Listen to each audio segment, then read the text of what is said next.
Bueno, vamos a ver el modelo atómico de Rutherford. Rutherford.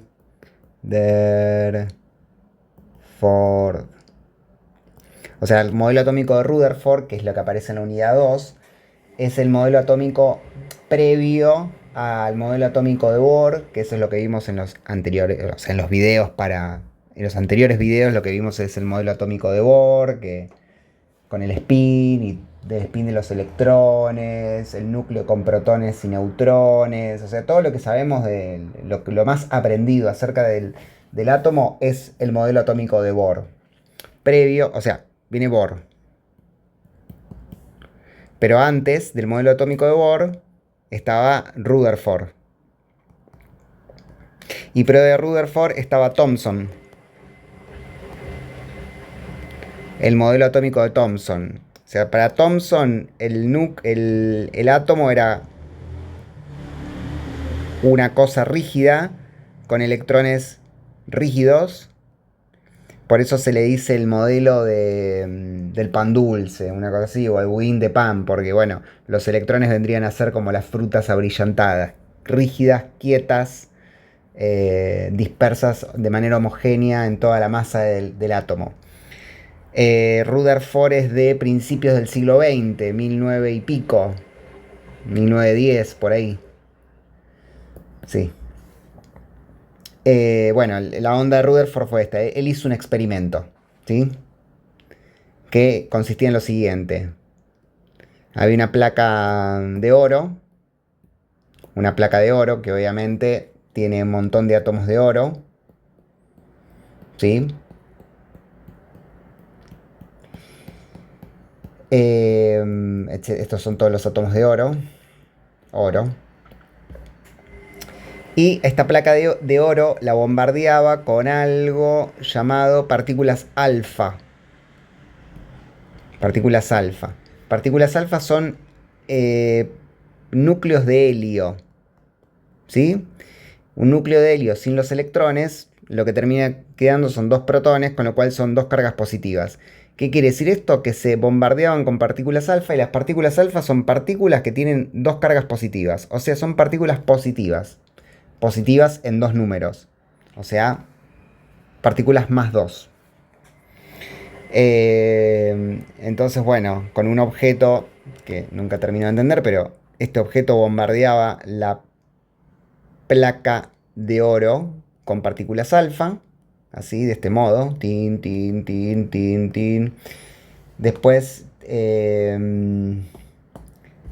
recogía la información, o sea, se le ponía alrededor, digamos, no de frente, sino una cosa así, una placa de sulfuro de zinc. Entonces, cuando estas partículas alfa pegaban de largo, pegaban por acá. Pegaban en esta zona. Acá, pa. Y hacían un destello. Y dejaban una marca. Cuando las otras venían, algunas partículas alfa venían derecho y seguían derecho. Pa. Y pegaban ahí. Otras partículas alfa venían derecho y adquirían un ángulo. Y hacían así. Pa. Y pegaban por esta zona. Y otras partículas alfa, acá también le colocaba otra placa de sulfuro zinc y otras rebotaban completamente. ¡Pa! Y dejaban una marca acá. Entonces él interpretó, el señor Rutherford interpretó que algunas partículas alfa pasaban de largo, de manera recta. En línea recta, así como llegaban a la placa de oro, seguían derecho. Otras rebotaban completamente. Así como venían, pum, rebotaban y volvían para atrás. Y otras adquirían un ángulo. Venían así, como que pegaban de refilón y daban un ángulo por acá. O pim, por acá. Y a partir de acá, él sacó conclusiones, el señor Rutherford. Entonces, la interpretación que hizo Don Rutherford fue la siguiente. Bueno, entonces quiere decir, dice el señor, que nosotros tenemos un núcleo y una periferia en un átomo. O sea, fue el primero en hablar de núcleo, el primer científico en hablar de núcleo. principios del siglo XX, previo a la Primera Guerra Mundial. O sea, muy antiguo. El señor dijo, entonces hay un núcleo. Si está pasando esto es porque hay un núcleo. Y como él lo explicaba del siguiente modo. Yo estoy mandando partículas alfa, ¿no? Bueno, tengo tres posibilidades. O la partícula alfa pasa lejos del núcleo. Acordate que la partícula alfa tiene más 2, tiene carga positiva. Y son las que siguen recto y pegan acá en la placa de sulfuro de zinc y no adquieren ángulo. La otra posibilidad es que el disparo pase cerca del núcleo y él interpretó ya que el núcleo era positivo, no habló de protones, no habló de neutrones, pero dijo el núcleo es positivo. Entonces esta carga positiva y la positividad del núcleo generaban una repulsión, porque recordemos que carga positiva con positiva se repelen y negativa con negativa se repelen. Entonces acá se generaba una repulsión y esa repulsión provocaba un ángulo. Estas son las que adquirían cierto ángulo. Y después estaban las partículas que venían así y le pegaban de lleno al núcleo. Estas volvían. Con lo cual, Don Rutherford aborda la siguiente conclusión. En principio, la primera conclusión que saca es la siguiente. Yo tengo una estructura que tiene un núcleo positivo. Perfecto, hasta ahí estamos bien. Muy parecido a lo que luego después concluyó Bohr. Y tiene una periferia que no es positiva. Excelente. Listo. Y sí, porque algunas siguen de largo, otras pegan de refilón y dan un ángulo, y otras van y vienen. Listo. O sea, eso se explica únicamente con este modelo. Y además, otra conclusión que sacó era, el 95% de las partículas seguían de largo. O sea, el 95% de los tiros pasaban de largo. O más. Creo que el 90... Más, cerca del 99 pasaban de largo. Mucho más, el núcleo es muy chiquito. El 99 pasaban de largo. Son todas estas. El 99 pasaban de largo. Seguían recto. Y después el 1% restante se dividía entre las que pegaban en el núcleo y las que adquirían un ángulo. ¿Qué quiere decir esto? Primera conclusión que saca Rutherford. O sea, lo primero que puede decir Rutherford es que el átomo tiene un núcleo y tiene una periferia. O sea, es la primera conclusión a la que llega el señor Rutherford. Tiene un núcleo y tiene una periferia. La segunda conclusión que saca Rutherford es que el núcleo es positivo. Porque si no, no se explicaría por qué repelen las partículas positivas.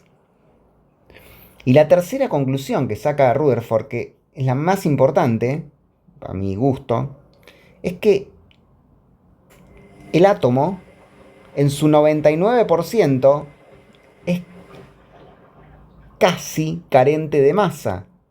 O sea, casi vacío. Después, bueno, en la posteridad se determinó que los electrones tienen una naturaleza doble. Son ondas electromagnéticas por un lado, pero tienen masa también. Tienen una masa muy pequeña, pero tienen. Pero para la época él dijo, bueno, el 99% de los átomos son vacío. Por eso sigue de largo el tiro, porque pasa a través del vacío. Por lo tanto, el 99% de la materia que nos rodea es vacío. O sea, fíjate cuántas cosas importantísimas pudo determinar Rutherford con este experimento. Bueno, entonces, de este modo, así queda conformado el modelo atómico de Rutherford, en el cual él habla de un núcleo positivo, todavía no habla de protones, neutrones y mucho menos de quarks y nada que se le parezca. Pero habla de un núcleo positivo y una periferia, a la cual él llama vacío. Este vacío sí está ocupado por electrones y él habla de una periferia. O sea, él habla de una periferia. ¿Qué quiere decir esto? que están dispersos en la periferia. Todavía no habla de rotación, no habla de spin, todo eso vino mucho después. No habla de niveles de energía, nivel uno, todo lo que vimos de Pauling, no. O sea, él dice, bueno, los electrones están alrededor, están por acá, dispersos de manera homogénea. Y dice que como tienen muy poca masa, considera ese espacio vacío. Bastante bien, por no decir excelente. Estos son los electrones para él. ¿Sí? Están dispersos, como si fuera una nube. No habla de niveles, no habla de nada raro. Raro para. No es raro, pero bueno. No habla de nada especial. Están dispersos. Y no están quietos, como en el modelo de Thomson. El modelo de Thomson estaban incrustados, como si fueran unas pasas de uva en el budín de pan. No, en el pan dulce. Incrustados. Acá no están incrustados, están como una nube. Y esa nube genera una suerte de vacío. Bueno, ese es el modelo atómico de Rutherford.